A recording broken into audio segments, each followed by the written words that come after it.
Welcome back to our video series on the US tax reform. Today we want to focus on the repatriation tax. Elisa, I heard that we switched now from a worldwide system to a territorial system in the tax system in the US. Is that right? This always makes me laugh because no, not really. I don't think that's very true at all.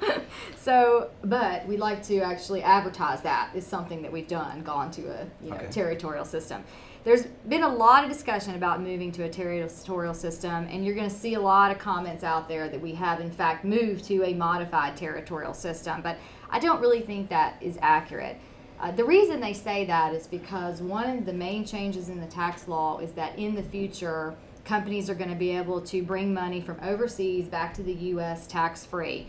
But that's really the only aspect of the new law that would be considered anything to do with a territorial system. Everything else about our law is still a worldwide taxing regime. You still report all of your income, all of your assets, and the U.S. still gives a foreign tax credit in order to alleviate any double taxation.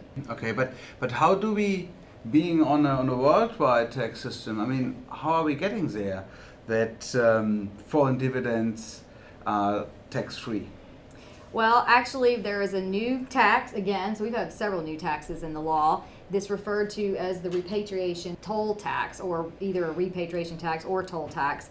This is a one-time tax. It is effective for 2017, and it's a fairly complicated calculation, but essentially what it's trying to do is to tax the earnings, the untaxed earnings of our foreign subsidiaries or foreign profits.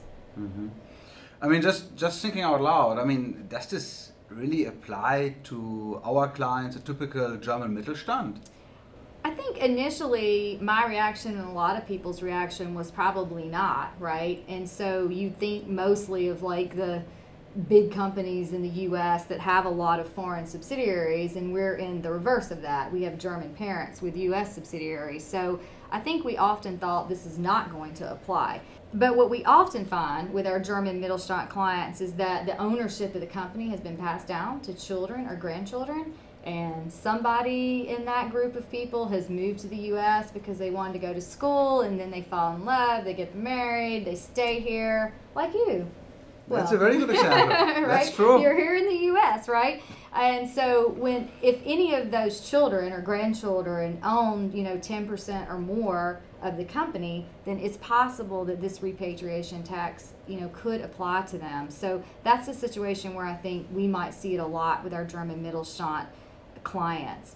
There are very complicated attribution rules under the new law that we are finding can attribute ownership to U.S. persons in unexpected ways. So what we're basically advising all of our German Mittelstand clients to do is to really look hard at their entire structure. If they have any 10% shareholder, a U.S. shareholder anywhere in the structure, then we really should take a close look at whether or not they'll be subject to the repatriation tax. I guess that is a tricky point, probably not applicable to most of the companies, but something to keep in mind. Absolutely. Right. Elisa, thank you very much for your input on this topic, and thank you for watching us today. And yes, please look at our webpage. We have other videos out there where we talk about tax reform and going into details on certain topics. Thank you.